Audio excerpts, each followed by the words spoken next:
welcome to your vacation.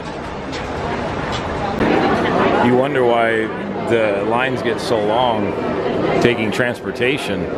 It's because all of the freaking vehicles people have now severely decreases the capacity of this transportation. Cuts way down on the amount of people they can get, thus longer lines. Yeah, I guarantee you when they built these back in the 80s, they didn't plan for strollers the size of small cars. Always an experience getting in Magic Kingdom. Always. Onto the front of the ride, and then go through that by 9:45. So you don't have to be all the ride by 9:45.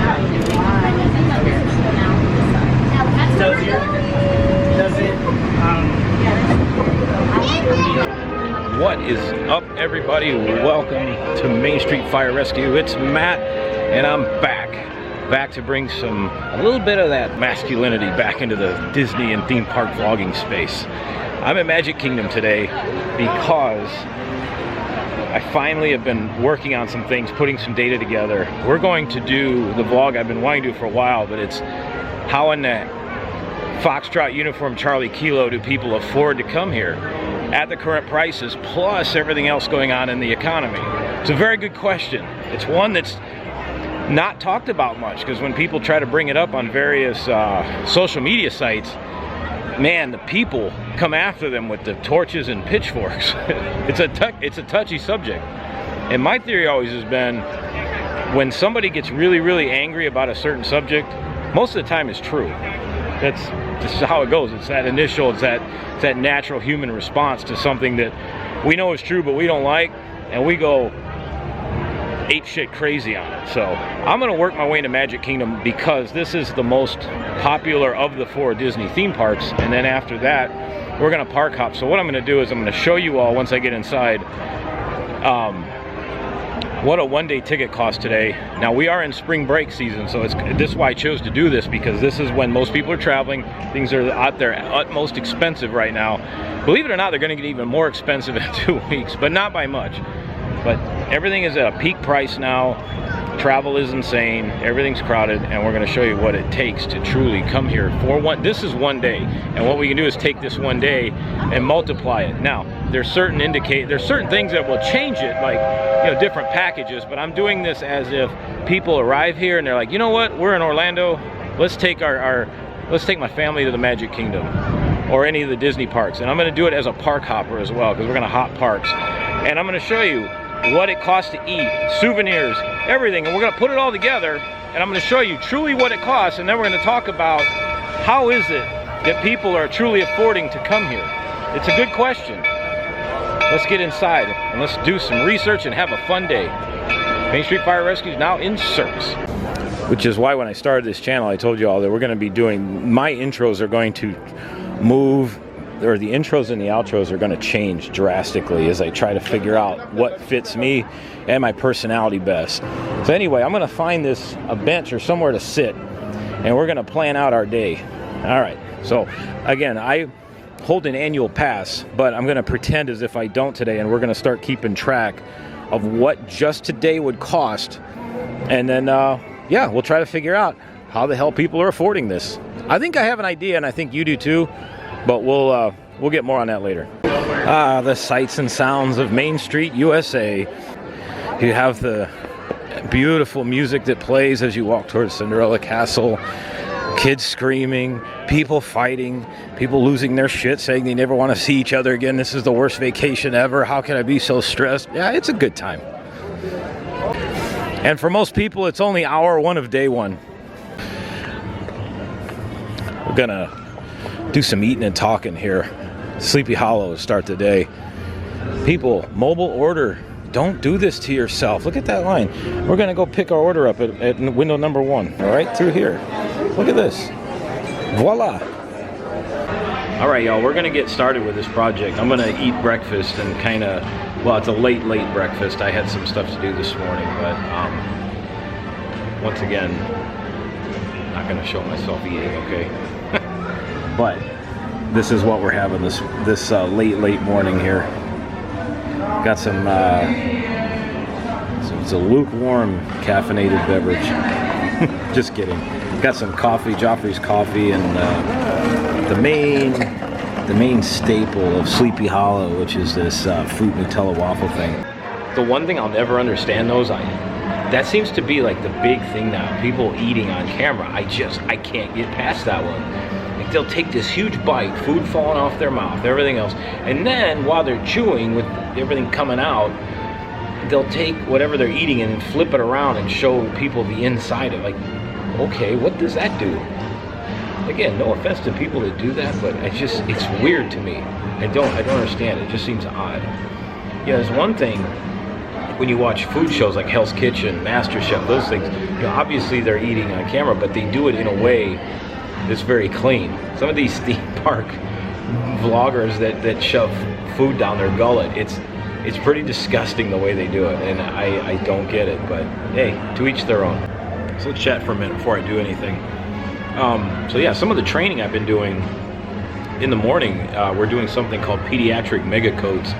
And for those that aren't in the emergency services or work in the hospitals or aren't involved in the medical field in any way, what that is mega code means you are basically trying to resuscitate an infant. They do it for both adults and kids. But right now the focus is on kids because they're smaller human beings and they require way different medication dosages. They require, everything for them is different. I mean, we always like to say, just remember they're adults, but they're small adults. But with that, things have to change. Things have to be done differently. And so what it is we go in they use one of the hospital rooms or the emergency rooms. Rooms, they set it aside for training, and they have this baby on the bed that's a mannequin, and this thing it's basically alive. It looks like Frankenstein, like it's alive. This thing looks at you, its eyes open and closed, it can cry, it can babble, it breathes, its arms and legs move. You can even feel the pulses if you check the brachial or femoral pulse rates. And so what they do is they give you they have you walk in and they say, okay, here's your scenario. Mom and dad bring in a 14-month-old male patient. It's been weak, lethargic, has had a fever of 103, not eating, some respiratory issues, and go. And so now you with your team have to try to figure out what's going on with this patient and administer the appropriate remedies. With that, the child is also attached to the full monitor system, which the monitor checks your cardiac rhythms, blood pressure, respiratory rate, your capnography, which those that don't know, your capnography is a wave. That is the amount of carbon dioxide you are inhaling in and then exhaling. And the ideal numbers should be between 35 and 45 millimeters of mercury. That's getting way up there, but in order to basically keep your body's pH level, which is between 7.35, 7.45, in order to keep it in that range, you really need to be at an end-tidal carbon dioxide output of 35 or 45 millimeters of mercury per minute. Or not per minute, that's something else. But anyway, you need to be at roughly 35 to 45 on your end-tidal CO2. So we have to monitor all that while also asking the appropriate questions. So if the blood pressure on a baby is like 75 over 50, in an adult, that's barely life-sustaining. You're starting to become unconscious at that point for most people. But in a baby, child, infant, you got to remember their numbers are way different. Like their heart rates, their resting heart rates are like 118 to 120, which their blood pressures are going to be way different. Not till they get to adults does things kind of reverse. The blood pressure maintains between 120-ish, 140 over 80, 90s, 70, 80, 90. And then your pulse rate should be somewhere between 60 and 80 beats per minute, for most people. So we have to take all that into consideration. And then as you go through the scenario, you do everything as if it were a real person, and it interacts as if they were real. You can push medications through the IV line. You can actually intubate the patient with a tube, and it will actually breathe. Their chest will rise and fall. You can push medications into this patient, which is unreal that you can do that. And so basically we do all this, and it's something we do periodically with both kids and adults. And one, it keeps your skills up, but two, it practices that sense of calm, because the worst thing people do in emergencies is they panic. And anytime there's panic, that's when people get hurt or killed, because people don't think right when they're panicking. That's the absolute worst thing. A quick story. I had we responded to a potential drowning. This was when I was in Charleston, South Carolina. Responded to a potential drowning, and the mother runs out of the house with the child, throws the child to me, and says they're not breathing. And so we ended up doing everything we could in the 10 minutes it took us to get to the hospital. Long story short, that baby lived, and as far as we know, even to this day, has resumed and has a very normal life. But we did everything as it's supposed to be done, and then you also have to look at other circumstances. My first question was the pool, was it freshwater or saltwater?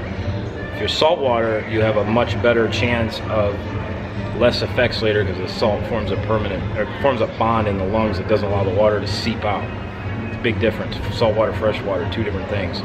So, but anyway, we're gonna get back to our little project at hand here. I just thought I'd let you guys know kind of give you a little fill-in of what I do. Okay, so here we are. We're gonna start off. This is the one park per day, okay? So Magic Kingdom today is $174 a ticket. Epcot's $159. Studios $169. Animal Kingdom's $154. I'm sorry, but Animal Kingdom is not $154. It's just not worth that. It's a beautiful park, but that's a lot of money for Animal Kingdom. Now that's if you were just doing it by itself. Today we're gonna pretend we're park hopping, so we're gonna bypass these prices. We're gonna go straight to the Gusto. So here's the park hopper option. There's a couple different options. There's Park Hopper Plus. Park Hopper Plus allows you to go into the water parks, and I believe there's also mini golf involved with this. Which today, if you wanted to do that, would be Blizzard Beach. But you got to think about this for a second. Park Hopper Plus means not only are you going to visit the theme parks, but now you're going to try to cram in a water park as well. Is that worth it? Some may say it is. That's a lot of running around, especially where everything is located around the Disney World Resort. So we're going to stick with this one right here. This is Park Hopper option. So right now it's going to be $239 per ticket. All right, so we're going to select that. And then we got to do 4 of us today. Okay, so 4. Oops, hold on, not 4 adults. 2 adults, 2 kids. So we got to assume everybody's 3 to 9. If you're under 9, you can get in free, which is why with the harder affordability of these places, parents are trying to sneak kids in that are like 4 and 5 years old and trying to claim them as 3. Yeah, I think Disney's going to end up changing that or get real strict, because a lot of people are trying to like buck the system with that. So anyway, we got 4 of us. That brings our total today to $946 with a tax of $61.50. So our grand total for the parks today is $1,007.50. So think about that for a minute. $1,007.50. This is one day, family of 4. We haven't parked yet, so we're assuming we're driving to the parks, okay? Because I'm not even going to throw hotels into this yet, because that's going to skew the whole thing. So this is as if we drove in. Maybe we're staying out at the DoubleTree near SeaWorld, and we're driving in for the day. We're going to do the parks today. So this is our grand total for our family of 4 right here. All right. So then you hit continue. And then, of course, you sign into your My Disney Experience account and you pay for the thing with the magic plastic. So the other thing I'm going to do too is we got to figure in parking, okay? And we also have to. What I'm going to do is the breakfast I ate, I'm going to pretend like we bought this for 4 people. Basically, it's going to be the fruit Nutella waffle, and then coffee for mom and dad, and then OJ for the kids. That's how we'll do this. So I'm going to start the grand totals up. I'm keeping a list. And we're gonna start keeping track of all this stuff. And the other thing we have to add in is Genie Plus, because we got to get our money's worth, right? We gotta pay extra for that Genie, so we can skip the lines. But you're not really skipping the lines. It's all up here. It's a mind. They're screwing your mind a little bit. More to come on that later. So I added onto there our breakfast at Sleepy Hollow. We all had the fruit Nutella waffles and coffee and OJ. Okay. That grand total came to $52.32. So far we're at $1,007.50 for our tickets. we're at $30 for parking, and we're at $52.32 for breakfast, and we've only been here about an hour. There's still more to come. So the one thing we have to do, because you know we got to get on all these extra attractions, so we have to do Genie Plus. Now I'm not going to dig into how this thing works. That's a totally separate vlog, but basically it allows you to make you get to do one selection every 2 hours, or if I made a selection to ride and it was in the next 10 minutes, the minute I scanned into that ride, I could make another selection. But if that next selection isn't for like 3 or 4 hours out, then I gotta wait 2 hours for my next selection. I still think people defend this thing like crazy. I think it's a garbage service. So anyway, we gotta do the multiple parks because we're park hopping today. So that's $27 a piece. So now we gotta throw that into the mix. So I'm gonna have to actually do some fancy math here because it's just me here today. So I'm gonna have to do some totaling. I was trying to see if the app would let me do it, but the only way it'll let you do it is people have to be physically in the park with you, or they have to be assigned a park ticket. And since it's just me, I can't do that. So I'm gonna do some quick math and I'll put some numbers together. All right, so we got our Genie Plus now. We're ready to start the day. Kind of, we're not there yet. So Genie Plus for our family of 4 came out to $115.56. Now that's for multiple parks. And realistically, the difference between multiple parks and Magic Kingdom Genie Plus, there's no difference. Both are $27 today. Now, as we move into spring break season, that is going to go up even higher because in 2 weeks, spring break hits its peak. So whoever's ever going to be here 2 weeks from now will pay even more than what I'm putting on here. So that's one thing that has to be taken into consideration. This is a today thing. 2 weeks from now, we might come back and revisit this and see the difference, because what I think is that when we hit peak spring break in 2 weeks, Disney is going to try to push Genie Plus to $40. I really think that's going to happen because it keeps selling out.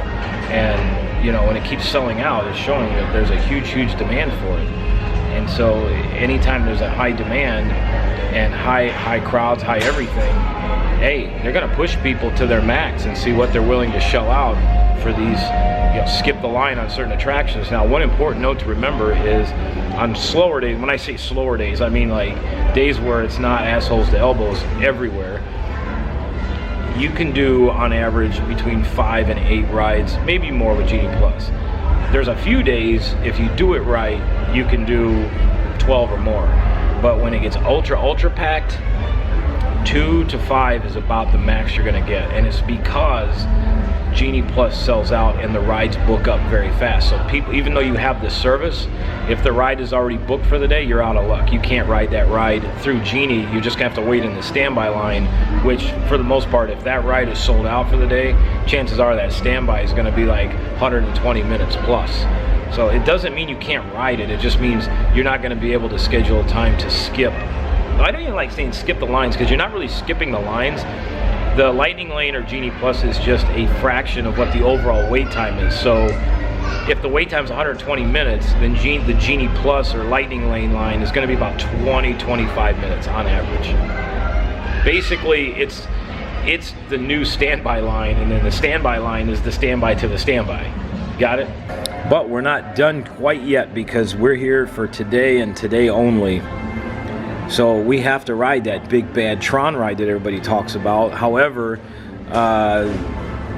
we were dumbasses this morning and we overslept, so we missed out on the virtual queue for this morning, and we don't feel like waiting till 1 o'clock because we got a park hop, so we don't want to do the 1 o'clock virtual queue. So now we got to buy the individual Lightning Lane for Tron Light Cycle Run, and that is here. What this is this is not included in your Genie Plus. So that $27 times 4, the $115 and some change, does not include the ability to bypass the standby line for Tron. You want to do that? That's going to cost you an extra $20 a person. So hey man, we got to get this ride in. We've heard all about it. So $20 for 55 seconds. We decided that's a great idea. So we're going to purchase this.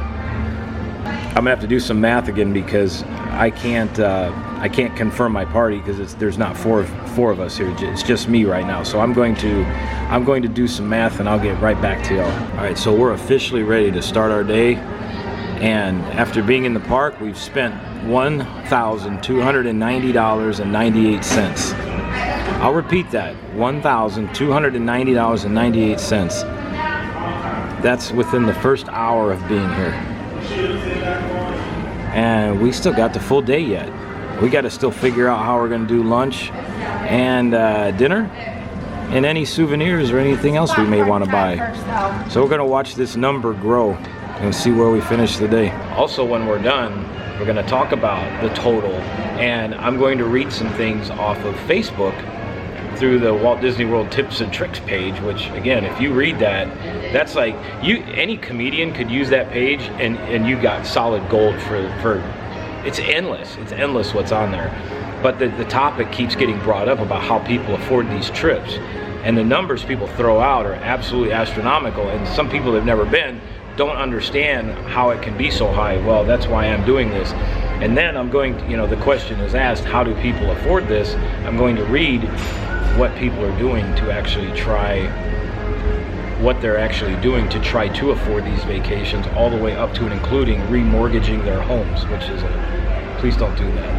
So we're gonna walk through this step by step and kind of talk about it, because this basically everything is getting so unbelievably expensive right now, and any normal person can't help but look around and be like, with everything being astronomically expensive like it is, housing in Florida is $400,000 for the average home here, and and around the country it's about $325,000. So just to put that into perspective, to afford that house, somebody needs to realistically be making about $128,000 a year. Average salary in this country is $58,000. So you start taking those numbers, and then you start putting 2 and 2 together, and 2 and 2 is not equaling 4, it's equaling like 12. Or no, 22. 2 and 2 equals 22. Got it. That's math.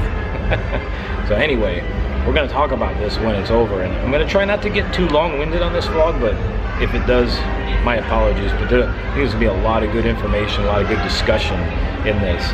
And again, it's not to poke fun or do anything. This is just, I am being as realistic as I can be with this. And I know there's going to be the people out there, what do you care? Like, well, I don't, but you can't help but wonder, like, at some point, how much longer is this going to be sustained at sitting right behind the castle, fireworks went off. But you can't help but wonder is, because we don't have any slow times anymore, it is just packed nonstop. There's been like 2 or 3 days where there hasn't been that many people, but for the last 2.5 years here, it has been absolutely packed every day. And then it keeps getting more and more and more crowded. And so then the question becomes, with the expense of everything, how is it possible that it keeps getting even more crowded than it has been even a couple months ago to a year ago? They said 2022 was one of the absolute busiest times ever on record here, and they're saying 24 could actually go past that maybe. 2022, people had a lot of extra money in their pocket. This time they don't. Oh, and by the way, this will be talked about later, but credit card debt just recently hit 1.13 trillion. Yeah. Think about that. So, anyway, we're gonna walk around the park. We're gonna do some more. Yeah, I may do some rides if I can, but it's getting busy, so we're not here for that. We're gonna walk around. I'm gonna look at some of the most popular souvenirs people like to buy, some of those popular food offerings people like, and then yeah, we're gonna have some fun. Donald Trump.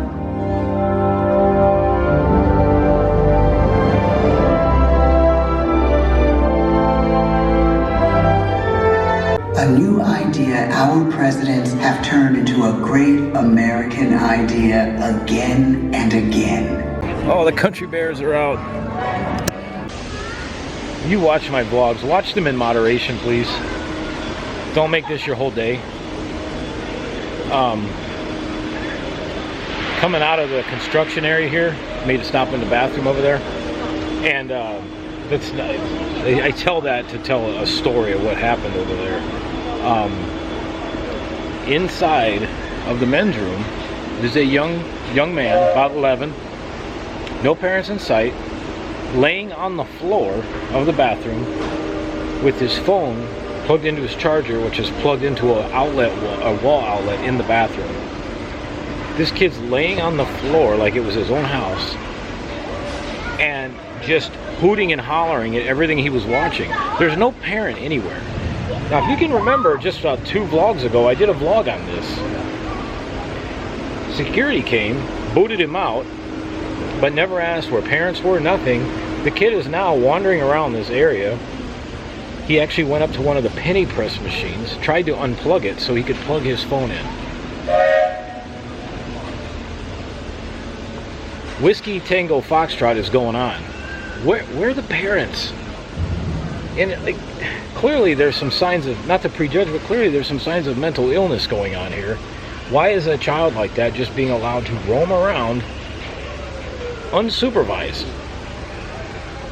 Like, do you see why I made the vlog I did about the 2 vlogs ago about the SEX trafficking and all the other stuff and the kidnapping and all that stuff? That's a prime target right there. And I hate to even say that. I know that's not this vlog, but I call it as I see it. And parents should be ashamed of yourself. The fact you're going to come to a large place like this and just let him wander around unsupervised to the point where he's laying on the men's room floor with his phone plugged into the wall on a charger, and then hooting and hollering and yelling in the men's room. And then when he gets booted out, first off, security doesn't even ask where his parents are. That would have been my first thing. If I would have shown up to this, if I'd have been in the area, if I'd have been working here as a paramedic or something, that'd have been my first question. Where are your parents? Or where's your group? Or who are you supposed to be with right now? But nobody asked that. They just shoot him out. Now he's wandering around looking for things to unplug so he can plug his phone in. Now you got to keep in mind, most of the stuff around here, the power is way different because of what it takes to run this stuff. So now you got an unsupervised kid running around checking wall outlets of things that are plugged in. That's freaking brilliant. Good job, parents. Good job. All right. So now we got to find some place to eat. I think what we're going to do is we're going to choose Crystal Palace. That's one of the more popular spots around here that people are always trying to get. So we're gonna march our asses over to Crystal Palace, and once we get there, we'll put all the numbers together. Oh, here we are. We arrived for our lunch, late lunch at Crystal Palace. Again, I'm not going to eat here, but I'm going to show you the pricing and everything of what it costs to eat here, and then we're going to put everything together and put it on the spreadsheet. I'm going to see where the washroom from is. So here we are, Crystal Palace. So right here, so 2 adults, 61 for our kids, we're at 40. So we got to take 61 times 2, we got to take 40 times 2. Anything extra, anything with alcohol, anything outside of what's on here is going to be extra. If you have a large party, which we don't, you're going to have another 18% on top of that. All right, so figuring in the lunch now, right? So family of 4. That took the lunch alone. That I added. So I added 2 adults, 2 kids. Yeah, how about that? It's that time of day, man. It's the bewitching hour. It's between 1 o'clock and 5. It's bad. Parks get bad. Kids are overtired. Adults are cranky. Everybody's screaming at each other. I tell you, man, get out of the parks at noon, take a break, come back at 5 or 6. I promise you, you'll thank me for that. So anyway, our lunch at Crystal Palace would have been with 2 adults, 2 kids. You got to throw in a little bit of alcohol in there. I mean, hell, you got to calm the nerves a bit, right? So with 2 alcoholic drinks, just 2, mind you. Everything else, everything all together, $308.94. I'll say that one more time for those in the back. $308.94. Y'all, I hate to say this, you can get a Michelin star dinner for a fraction of that. All right, so we're on the souvenir hunt right now. First thing we're gonna get, because the only reason I'm choosing this, it always gets put as the biggest waste of money at Disney World, but it's those balloons. And everybody everybody always gets them. Okay, so first souvenir pickup is going to be those. We're going to break down and just grab one of those ridiculous balloons. They actually get called the biggest waste of money on Disney property because there's really nothing you can do with them. You can't fly with them because they'll blow up. Now, I have heard that people, some cast members know how to deflate them so you can get them home. But again, at that point, other than putting it into a frame and looking at it, not sure what you're going to do with it. But we got to buy 2 of those because, you know, kids don't share these days. So you have to have 2. So let's go find them and see what they cost. So there are no balloon people out here right now. No balloons right now, which is kind of interesting. Unless it has to do with the parade. But, so I went and asked a cast member, and it looks like they are $18. The big fancy ones with the light up Mickey in the middle, which ones that everybody wants, those are $18. So we got to take that times 2 and add our sales tax. So we're at $40 in Mickey balloons. Basically, it came out to $38.52. So we'll call it what it is. That's $40. Think about that for a minute. $40 for 2 of those balloons that you're going to end up deflating at some point. The one thing I almost forgot is we've got to do Avatar Flight of Passage. And again, because we're here for one time, we don't want to wait 90 minutes, so we're going to skip the lines with our second individual lightning lane. Basically, you can buy 2 of these extra per day. So if you're going to buy those extra, which I don't recommend, but hey, you got to do what you got to do. So you're paying $14 just for this ride, just like Tron. So we did Tron for our first one. This will be our second one. So now we got to add $14 times 4 to our list. Tell you what, y'all, I've only been here a couple hours, 3 hours, and that's getting to be a big, expensive list. Again, you got to remember, this is only one day. One day. Keep in mind, people usually come here for an entire week. But let's just say we're shopping, and one of the family members decided they really want one of these lounge flies. This is one of the more popular ones right now. So we got to add. We got to throw an $88 bill at this. So let's put that in the list. So what I'm going to do is I'm going to find 4 separate souvenirs, and we're going to do each one. So this is one. We got 3 to go. So the one other thing we have to add in is, once again, the kids don't share these days, so they each want their own bubble one. So we decided we're going to break down and get them one. So we're going to do a Buzz, my buddy, and then we'll do Mr. Olaf here. So Disney on a lot of stuff doesn't do pricing. They put colors on the barcode. So you have to remember the color and then match it up. So both of these, we have to look for the browns. So here we are. So each one of them, $35 each. We're not going to include those in the big 4 souvenirs. Those will be something different. But so the balloons and the bubble wands, because that's kind of a staple, right? Everybody has those. That's actually kind of a cool shirt. I like that. I really feel like we're going to blow some minds today. Because it's like everybody, when they do this stuff and they post about it on Facebook, people can't truly grasp the cost to come here. I really don't think they can. And a lot of it has to do with the fact that everything is kind of broken apart into several different little purchases like that. But you can see how quickly that stuff starts to add up. All right, everybody, we, I think, achieved what I wanted to at Magic Kingdom here. We're going to head on over to that big bad AK, Animal Kingdom. And we're going to head to Animal Kingdom, and we're going to continue on with the doom spending and keep adding to our list. All right, see you over there. Now, one of the other things I want to do, since we're heading out of Magic Kingdom, I'm going to time it, see how long it takes us to park hop to Animal Kingdom. You see it a lot. People, when they plan these trips, and a lot of advice they get from people who don't live here and don't do this every day, they always seem to think that you can, they don't take into consideration how long it takes to hop parks. So we're going to do that. We're going to time it starting right now once we walk underneath this awning here. Some of these people, when you look at them, they literally look like they're summiting Everest. They have so much crap on them. And they're pushing so much stuff on a stroller. They look like they could be climbing a mountain right now. Actually, with these colors, we should rename this one. Instead of Monorail Gold, this should be the Boilermaker Special. Should put a big black and gold P right on the side. Please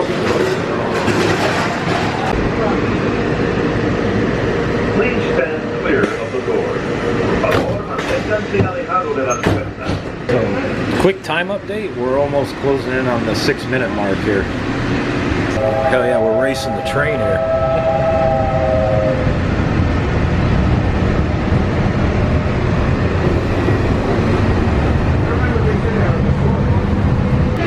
Yep, Monorail Yellow's being an asshole and still sitting in the station. This is the transportation station center. Thank you for traveling with us. See? 11 minutes. Thank you.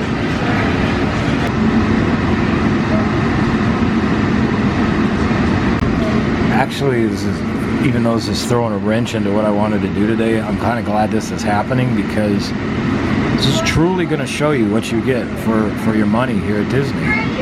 Because this is not a one-off. This happens very often. Finally, Monorail Yellow's on the way.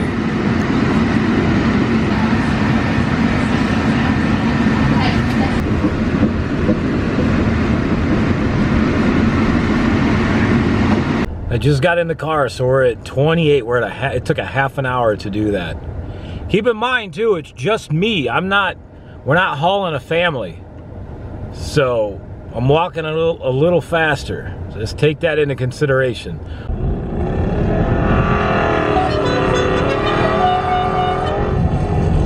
It was 1970 something. Reviving the system like a true modern day Robin Hood. All right, y'all, welcome to Animal Kingdom. Let's check in our time. Oof, yeah, see what I'm saying? 50 minutes, 32 seconds. It is an hour no matter how you do it. I have tried so many different ways. Now, granted, Animal Kingdom is definitely it's the farthest out park. So you got to add that into it. Probably the farthest distance you can travel is Magic Kingdom to Animal Kingdom. I mean, it's a decent way. But if you're park hopping, you got to consider that. So I will stop the clock as soon as we get in the front gate. What's our plan here today? Sound like Chris Hansen. What's your plan today? We're going inside the park. We're going to do the flight of passage, quote unquote. And then we got to have something to eat, do some more souvenir shopping. And yeah, after that, may squeeze in Hollywood Studios because I think little Junior wants to build himself one of them their lightsabers, and there just happened to be an opening at Savi's workshop. So if I don't have time to get over there, we'll verbalize that in there, but we'll add it as one of the main souvenirs. We still have 3 more to buy, so that could be one of them. All right, so I think we can call that good. We can stop it right about now. So 56 and 20 seconds. So might as well call that it's an hour. It's an hour no matter how you look at it. And we are now at Animal Kingdom. Or if you take that photo right, you can get it to say Anal King.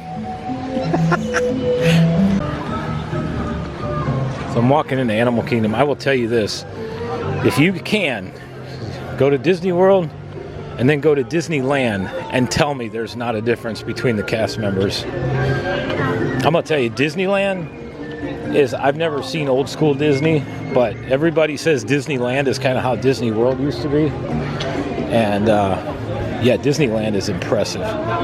Those cast members, you truly feel like they give a shit.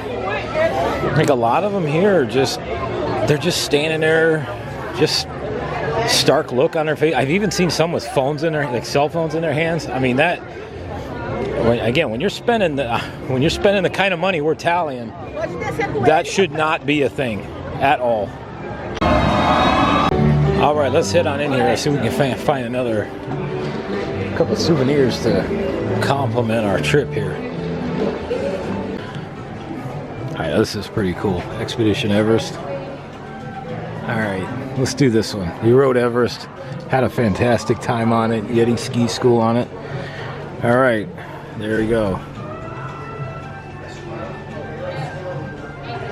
$79.99. So that'll complete.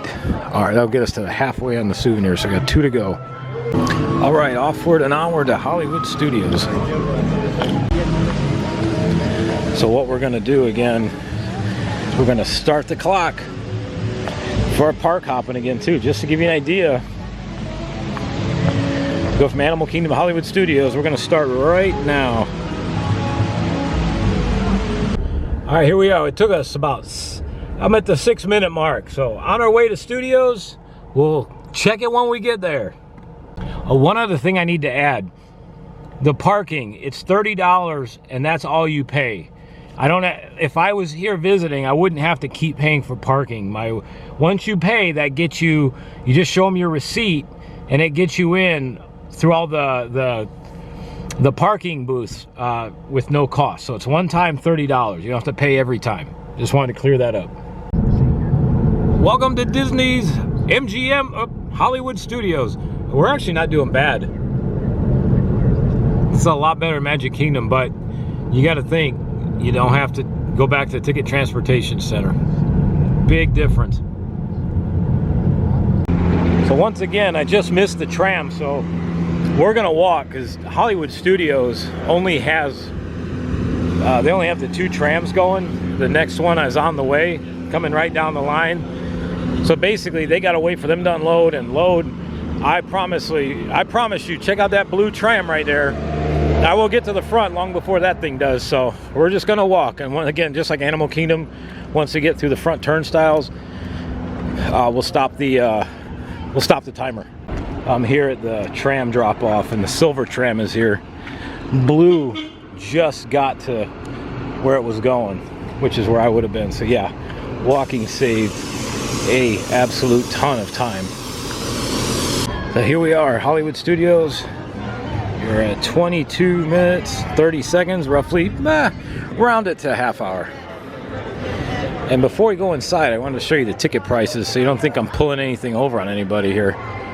These are multi-day tickets. I'm gonna wait for the screen to shift back to the single days. So there's today. So we started at Magic Kingdom. 174, 159, 169, 154. The other numbers are for kids, age 3 to 9. So we took that into consideration. And with park hopper option, 239, 234. This is today and today only. These are the prices that I used earlier when I started this. Oh, there's Lightning Rod Mickey with his copper ear pointed in the sky. We are going to head over to Star Wars Land because, you know, Junior wants to build one of them lightsabers, and by gosh, we were lucky enough. We were able to bribe, not just kidding. We were able to find a last minute reservation to do this. So once I get back there, we'll pull up the pricing and we'll show you what that is. That'll give us 3 of our 4 souvenirs, and then we'll find our last souvenir here. And there's our balloons, the ones with the Mickey ears inside of them. That's the one we would have gotten. So check this out. I just checked it out just to see. There actually is a reservation today for the lightsaber build. It's tonight at 8 o'clock. That's crazy. I just put that in there just for the heck of it, and it showed up. So we're clearly not going to do this, but I'm doing it again as if we were going to do it. So we're on our way to Savi's.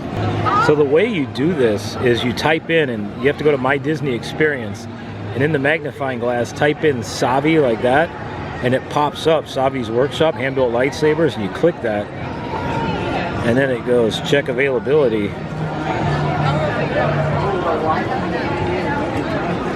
And then it'll give you the date range. So like today, you pick March 6th, hit next, and then the amount of builders. So 1, select the time, evening. Look at that, there's 3 time slots tonight. So you push that, and then you have to put down a credit card guarantee, which basically you're paying for the whole experience up front. We're walking up on Mando here. That's cool. All right, ready, 1, 2, 3, perfect. You're welcome. You missed it and want to take this with you. Oh, and real quick, somebody did a really cool project the other day about all of this space over here. How Galaxy's Edge has a ton of space. Hey, if you look at this closely, it looks like it could have been a queue line for something and a load platform. There's some strong rumors that this was the Bantha ride that was supposed to be here. And it was supposed to run the length of Galaxy's Edge. I think his channel is called It's Bricky. I think that's it. He's from, he does most of his vlogs at Disneyland, but he did a comparison of Disneylands and Disney Worlds, and the evidence is definitely there that this was supposed to be an attraction. In fact, it was built and he scrapped it last minute, but if you look, it looks just like the load platform for the Bantha ride. All right, so we're at Savi's workshop. I obviously can't get past this point without a true reservation, so we're gonna pretend like we're here. And let me pull up the pricing. Basically, you enter in right through there. Okay, outside of Savi's, here's the total right here. Here we are, $219.99, and it says right there, if you fail to timely cancel and do a no-call, no-show, credit card provided at the time of reservation will be charged the full product price, $219.99 per builder. So we're only doing one. We're only doing one, so we have to do $219.99 plus tax. And I believe if you don't have a reservation or one's available, you can pay for it there. You can sign up now and do it there, maybe. Because I could not believe there's reservations today. That's wild. But again, it's $219 is a big ask.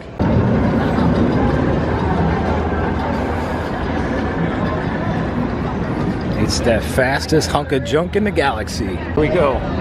Let's take a ride on the Falcon. Flight engineer, repair test. Hit your crashing button. You'd better be faster. My God. Oh, dear God. We have a brilliant freighter that needs immediate transport back to maintenance bay. This thing is practically scrap metal. Jesus, that was a rough ride. Yeah, we crashed into everything. All right, heading back down the front entrance to Hollywood Studios here, that on the opposite direction faces the Great Movie Ride, or the Sorcerer's Hat. Yeah, and it's Mickey and Minnie's Runaway Railway, but it's still the Great Movie Ride. We gotta find ourselves one last souvenir, make the family happy, and then we're gonna get on, and then we'll total this all up when we get home. All right, I think we found our other souvenir here. So throughout our journeys here, we really like the Tower of Terror ride, and we'll take something home to remember that by. So plus, you know, old dude, he's a coffee drinker here, so this would be perfect for coffee. What we got here? So $34.99 Tower of Terror mug. I mean, realistically too, I mean, honestly, you can't leave without something for the house. Something we can all kind of snuggle up on the couch with here. We're watching the NCAA March Madness tournament here coming up. So we're gonna go ahead all out and gonna bring us home a big old castle blanket. Part of the Disney Home series. By the way, this is $84.99. It's our last purchase before we head out. Holy cow, I almost forgot. I almost forgot. We have to eat yet. We haven't eaten yet. We gotta have dinner. We're having a late dinner. We were able to get a reservation right before the park closed. So we're gonna sit down, everybody's gonna chill out. We're gonna have a nice meal at one of the more talked about restaurants. We're gonna do the 50s Primetime Cafe. We were able to snag a reservation, one of the last of the day. So we're gonna go over there, and the one last entry will be our dinner at 50s Primetime. Here we are, 50s Primetime. Here's our menu. They got some good stuff here. If you've never been in here, this is like an old school house in here. It's like being at grandma's house.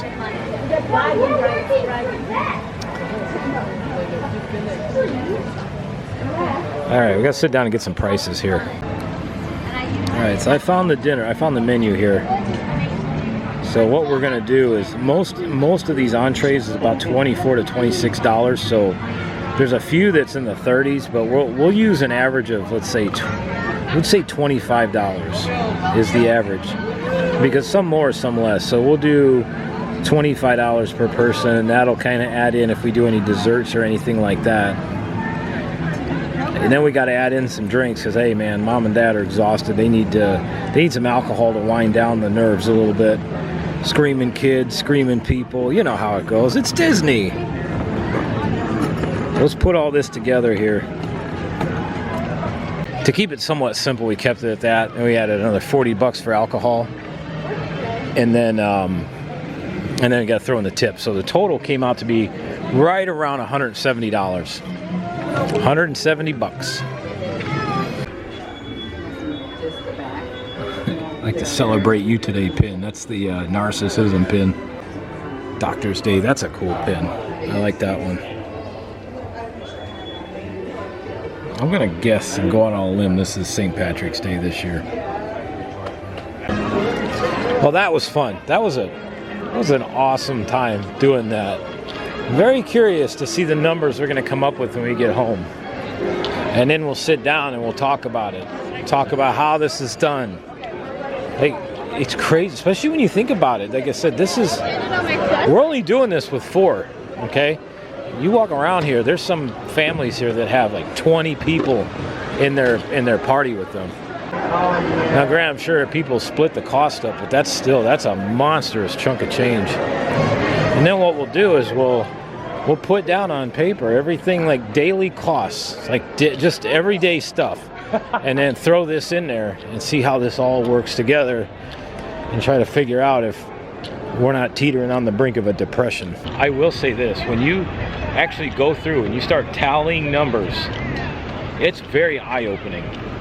And you don't catch it much when you see people on YouTube doing this stuff, and they're buying all the food, or they're eating at restaurants, they're buying merch.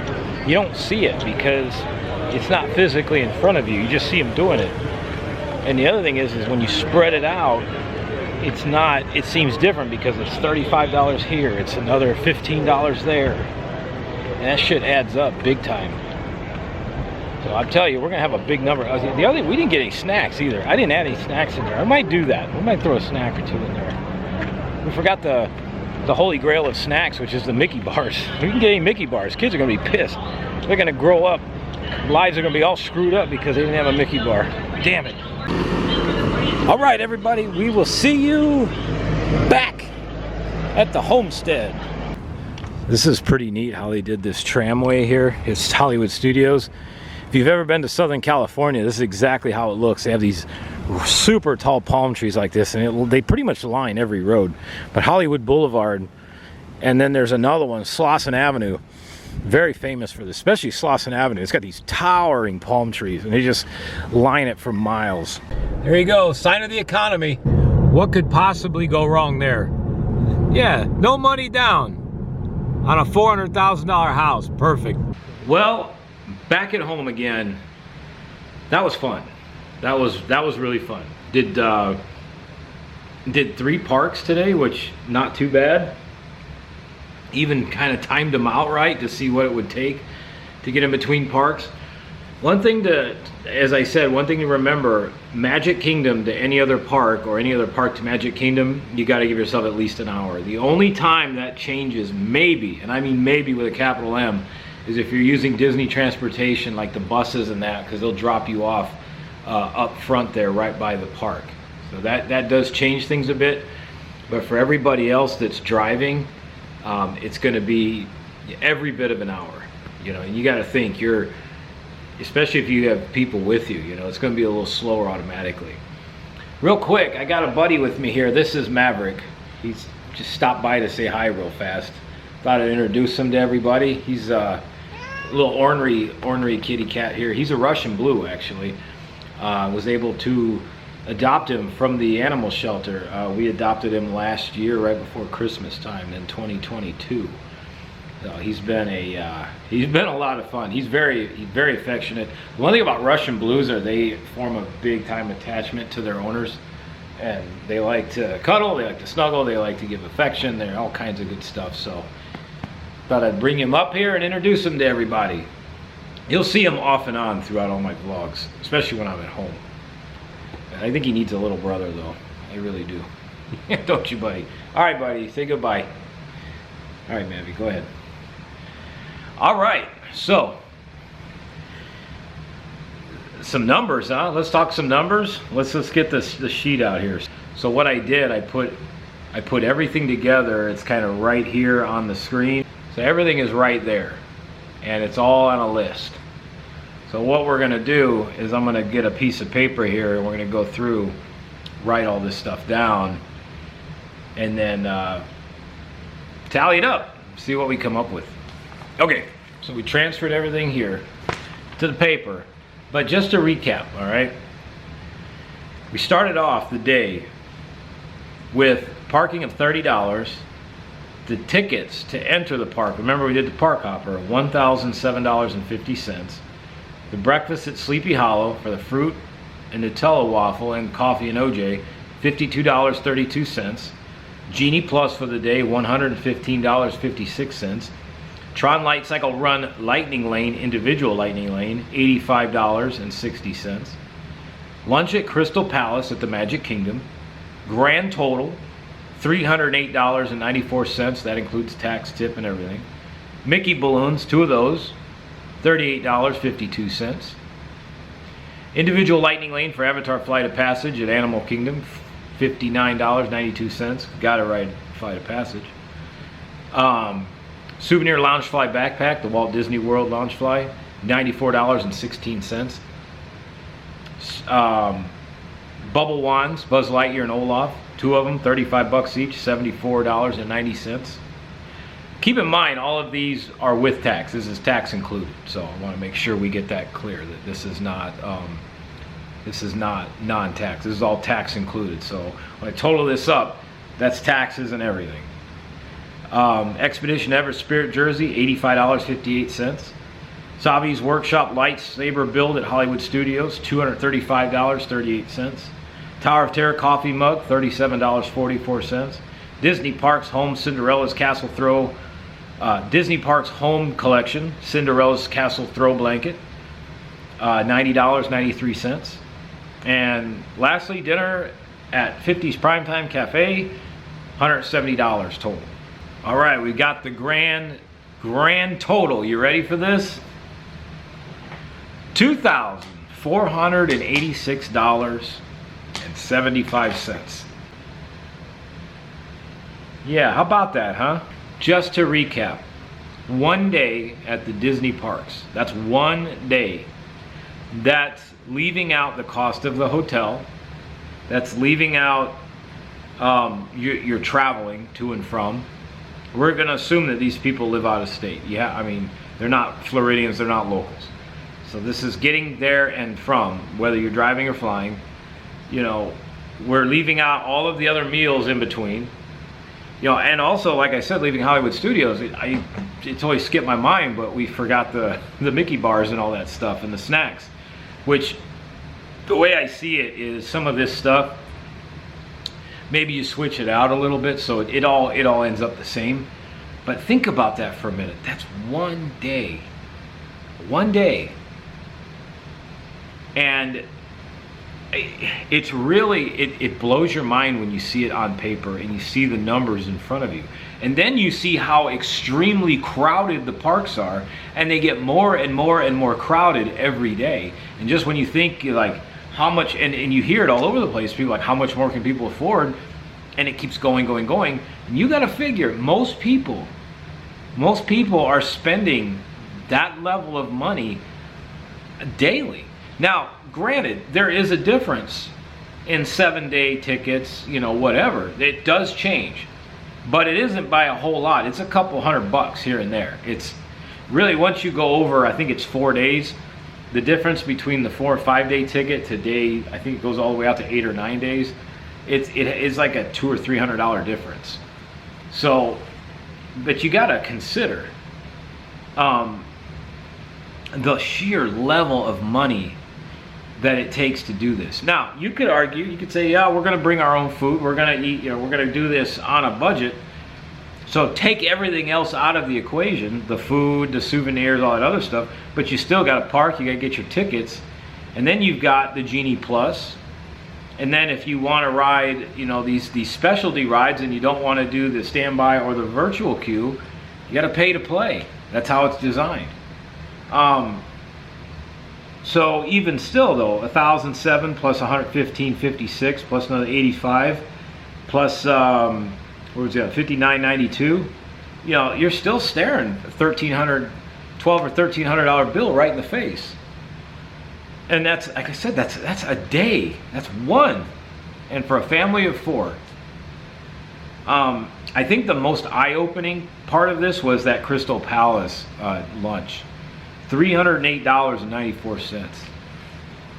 That's mind-boggling. But that's right in the wheelhouse of that, because I see it all the time on Facebook and all this other stuff with these Walt Disney World tips and tricks, and these people are talking about it. Oh, well, we just did character dining. We spent $380, or we spent $400, we spent $500, and they're throwing these numbers around like it's no big deal. And I'm like, I cannot, you know, I don't mind spending a couple $100. Like Paige and I go out, you know, I like to go to nice restaurants from time to time, and I don't mind spending some money to do so. But you got to consider the quality of food. For $308 for 4 people, you better be like getting close to Michelin star food. But you saw the menu as I moved the camera down. It's basic food. It's nothing spectacular. It's because it's a character lunch and dinner. And because they got the Winnie the Pooh characters running around in there, they charge that kind of money. I mean, $61 per adult and $40 per kid. That's big. I mean, that's really big. And the thing is, that's not even the most expensive one. The Cinderella's Royal Table is the one that's way up there. Back to the matter at hand.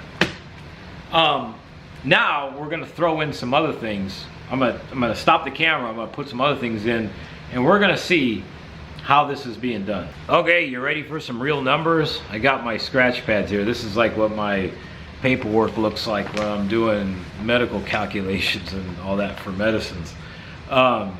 So what I did is I went through the average censuses that they have in America. So we're taking the averages. So we have to base everything off average because everybody's different, right? You know, everybody, some people make more, some make less, but we have to figure everybody's, we got to go on averages because there's no other way to do this. I mean, your numbers would be all over the place. So just on average, this is so for family, right? Right now in America, so the 2 numbers I found, the average individual salary in the U.S. is $59,384, and that was as of the end of 2023. The average household income, or the average household salary in the United States, as of, again, at the end of 2023, so you gotta think we're in March, so probably not that big of a difference. But the average household income at the end of 2023 was $74,580 per year. You got to figure that's gross. You got to figure that has not had taxes added into it. So you have to figure out the taxes. So most people have got taxes. They got to have insurance taken out. My best calculations, I got that down to about $2,200 every 2 weeks. Okay. So basically it's $4,400 a month. That's what you got coming in. Now we got to assume, again, this is a family of 4. You got to assume that, you know, even if they're both working, right? Because yes, there is a lot more money out there, but it's basically in the skilled trades. Very few people now know how to do the skilled trades. You know, I've said this long ago.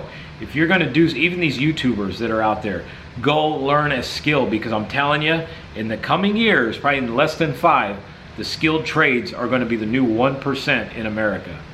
I promise you. Why? Because there's not enough people to do those. People don't know how to do them. People don't want to do them. And they're starting to pay a ton of money. Paramedics are making more than ever. Firefighters making more than ever. And the departments that aren't paying them that, they're trying to pay them $15 an hour, are getting left behind. You know, nurses making 30 some, $40 an hour or more, and depends on where you live. Doctors, you know, well into the 100s, 200s. But I really think, you know, paramedics are going to be the next one to go sky high, because paramedics are needed badly, and there just are not enough of them. And same thing with welders, pipe fitters, plumbers, electricians, people that know how to work with their hands. You know, people, woodworking, carpentry, building trades, all of that stuff.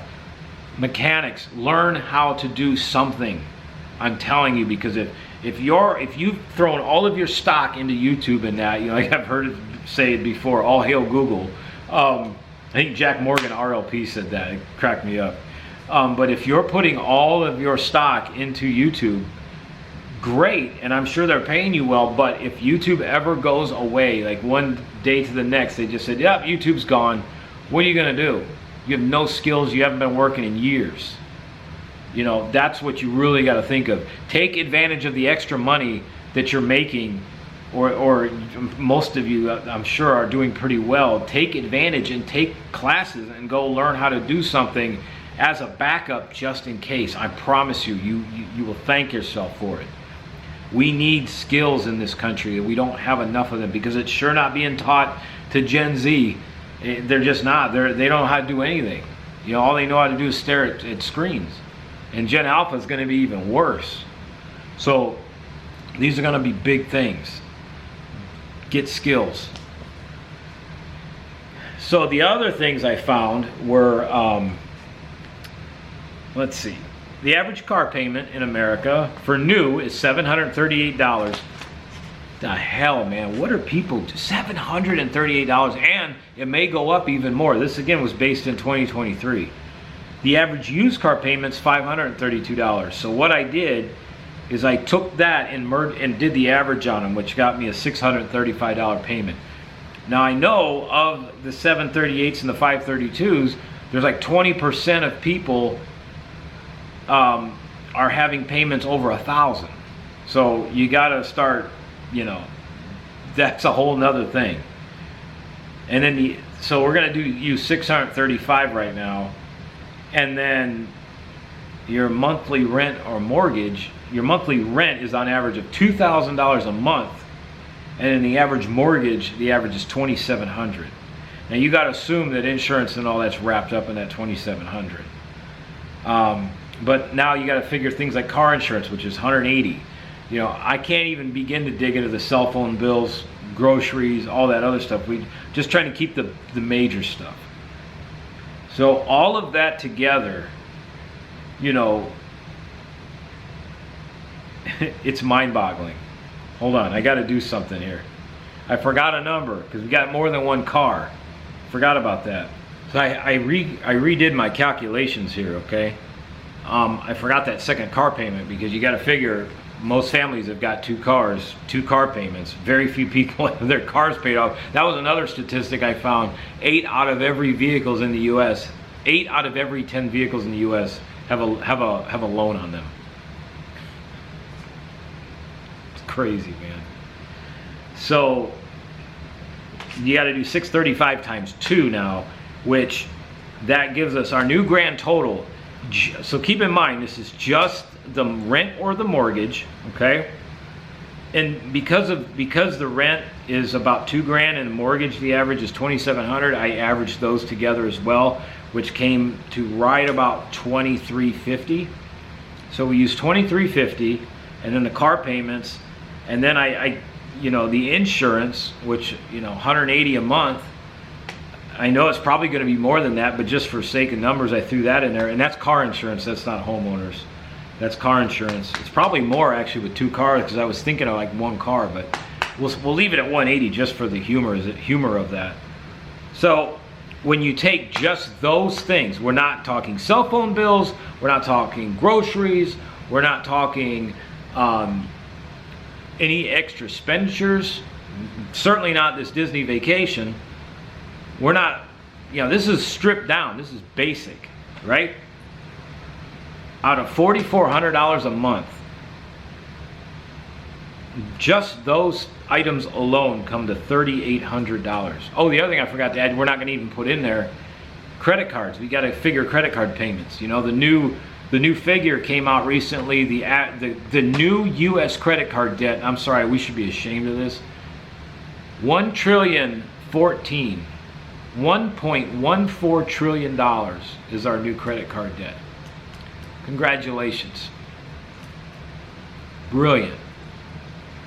What's crazy is in less than a quarter, it went from 1 trillion to 1.14 trillion. Unbelievable. Unbelievable. At 22% on average. People bitch about 8% interest rates for homes, or 7%, or even on an automobile for that matter. They'll bitch about that, but they'll throw a $20,000 vacation on a credit card at 22%. Like, it's mind-boggling. So anyway, back to live action. Out of $4,400 a month, taking just those things out, okay, your median rent or mortgage, $2,350, okay, your car payment, $635 times 2, which is right around $1,200 and some change. Your insurance at $180 a month. That is $3,800, which leaves you $400 left. And again, as I said, we haven't gotten groceries, we haven't done anything for the children, we haven't bought, we haven't done cell phone bills, we haven't figured in any credit card bills, we haven't figured out anything else that will be in there. Oh, gas for the vehicles, that's not in there. And again, I know people make more than this, but you got to think, y'all, this is the average. So when you see these morons on Instagram and TikTok and all that talking about how, especially these women, they talk about how they want their man to be, to earn 500 grand or more. I don't think you people realize what has happened is Instagram, TikTok, Facebook, all that stuff has opened up this tiny little world, and it makes everybody think that that's how life is. People making over $200,000 are in the top 1%. If I were to make next year, if I were to make over 100,000, I would be in like the top 10% of all earners. That's my goal next year. I'm getting close. But if I were to make 150 to 200,000, now I'm getting close to the top 1%.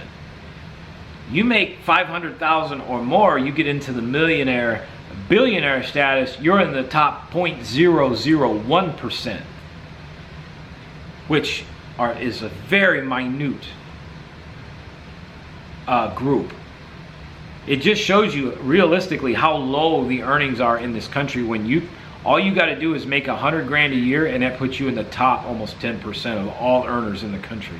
They've said that, what was it, 70 or 80% of all people working will never hit 100 grand in their lifetime. 100 grand a year. So you got to think, with all this inflation going on, everything else happening, this is our average family of 4, remember, they're going to drop $2,500 on one day at Walt Disney World, and meanwhile they're working with less than $400 left every month. In fact, they're probably almost negative. So do you see why there's no way people are affording these trips without credit cards? That was where I was going in the beginning, and I think you probably got my drift. But people are using credit cards. People are using, if you've noticed, the rise of buy now, pay later. That's exploded. I got groceries this afternoon, and when I went to check out, there was a tab on the screen that said, Affirm, split this. It was a $45 purchase. Split this into 4 payments of like $11 and some change. People, if you can't afford $45 and you need to split that into payments, we got issues. And what they're saying now is like 40+%, if not more, 40+% of all purchases are being put on these buy now, pay laters. Especially now that they've added that into vacations. I see it all the time on Facebook. I was going to read comments, but this vlog is going to get very long-winded anyway, so I'm just trying to keep it somewhat shorter than, it needs to, shorter than, than an hour plus, but this is really good information. But, people on there talk about making payments. They talk about going out and spending thousands of dollars on gift cards at Target to save 5%. They talk about, what credit card should I use to get the most points so I can put this on my points and do all this stuff. They talk about There's people that have legitimately said on there they pulled out reverse mortgages on their home to fund their Disney World vacations. Reverse mortgages. Think about that. You've now borrowed against your home, and now you got to pay that shit back at whatever interest rate it is, because those interest rates are usually variable. They go all over the place. So now you owe money against your home, which if you sell it, you have to go less that money, or if you don't pay that back, then you could lose your house as well. Smart. Now, I'm not saying I'm the all-knowing of finances. I've had my share of financial difficulties. COVID-19 was rough for me. I had a lot of difficulties, and it was some of that I'm still digging out, but I am digging out, and my goal is I'm trying to get my ass debt free within the next year. But you know, we're all at some point going to have financial struggles. It's just, I feel like it's just a matter of who struggles long term and who struggles short term. All these people that are ignoring the obvious, that we are headed straight for a cliff, and they think that there's nothing wrong, and then, oh, I'll just keep increasing my credit limits, I'll just keep doing this, I'll just keep borrowing more money against my home, because that's what they're doing. That's straight up what people are doing. And then there's a bunch of them that'll sit there and brag on Facebook. And again, Walt Disney World tips and tricks, comic gold. And I shouldn't even say comic gold, because some of the stuff when you read it, it's rather tragic to read that people even think like this. But they all talk about how, you know, putting these trips on credit cards, and because it's on a credit card and I don't have to worry about it, my trip is free. That's the logic they use. Or people will talk about when somebody asks, how do you afford these trips? So many people on there, and I hate to say it, but ladies, I'm looking your direction. A lot of you on there say financial irresponsibility. That's what they all say, and they're younger. It's part of the Gen Z, some of the millennials, and just wait till Gen Alpha comes up. Well, actually, Gen Alpha, by their time they're old enough to start spending money, we're going to be in the middle of a depression. But Gen Z, they seem to be the ones. They're the you only live once mentality. Go out and spend it now, and to hell with everything else. People got to realize that if we hit a downturn, not if or when we hit a downturn, one of the first things to go is going to be credit. They will take whatever credit limit you have and they will cut it in half. And then you're over your limit. How do I know this? I watched it happen in 2008. You know, I can't begin to tell you all, like, this shit is serious. You know, we had some fun today. You know, I'm always about having fun when we go to the parks. But this shit is serious. People are doing this every day, and we're going to keep going to the parks during spring break. And again, this is this week, right? Things are going to get more expensive in the weeks to come as we get in towards the core, the center of spring break, when everybody's here. Right now, this is nothing. And you're looking at that number. The next one we'll do a full trip. Hotel stay, or we'll do flights, hotel stays, you know, transportation to and from the parks, and then we'll do one where we take the transportation out and we use Disney transportation. But when you do that, now you got to pay for Mears transportation to and from the airport. You got to do rental cars if you're flying. If you're driving, we got to figure gas. Oh, by the way, gas hit $3.50 today in Orlando. Yeah. Also, take a look at gold. Gold is up at $2,150. I'm sorry. Gold is up at $2,150 today. $2,150. When gold starts going up like that, watch out, because that means the dollar is starting to get devalued and we are headed straight for a financial crash. That's the same shit that happened in 2007, 2008. Gold all of a sudden started going through the roof, because that's what sparked the shows like Gold Rush and all that. Gold was astronomical at that time. Gold went from, I think back then it was like 11 or 1200. It went up to 17 or 1800. And then once the economy rebounded, it took a while. It took like 7 or 8 years after 2007-8 to get back to somewhat decent. Like 2015, 2016, we were still kind of reeling from it, because that's when I got my annual pass, and attendance was still somewhat down at Disney because my annual pass included 3 free months, or no, 1 extra free month. Like, they were doing everything they could to sell annual passes, because I had to pay for the top tier one because I was living in South Carolina at the time, in Charleston. So I couldn't do the payment plan. I did it all at once. And so they were trying every bit of a promotion to get people to buy these annual passes. Now, within the next year, by the time 2017, 2018 came along, shit really started taking off. We were in Trump's economy and things were doing fantastic, and all of a sudden all the promotions went away. And now we're seeing the result of what happens when you blow a bunch of money, what, 6 or 7 trillion into the economy over the course of the long bullshit that we endured for almost, what, 3 years? And they injected almost 7 trillion into the economy, and people did nothing but spend that on stuff they didn't need, and vacations and everything else. And now that's why everything costs so much. That's why homes are $400,000 on average. Oh, and by the way, to afford a $400,000 home, you should be making almost $200,000 a year. Not many people are doing that. It's just reality. Reality exists. Nothing against people. It's just not many people are making that kind of money. It's just not. But yeah, this is the reality of these vacations. And that's why I said nothing makes sense. So that means when you start seeing credit card debt go through the roof like that, it's a giant red flag. In fact, I found this picture the other day. I took a screenshot of it, and it showed the credit card trajectory in the U.S. I mean, look at this. I'll see if I can't get this. This is total credit card debt in the United States. This goes all the way up to Q4 2023. Keep in mind, this starts in 2018, right when things started to rebound. Look at this. Look at this. From 2018 to current time, the arrow is in 2020, right at 2023, last year. From last year to the end of the fourth quarter of 2023. Look at that. Like, it's no secret how we're not headed for an incredible crash. How is this sustainable? How is any of this sustainable?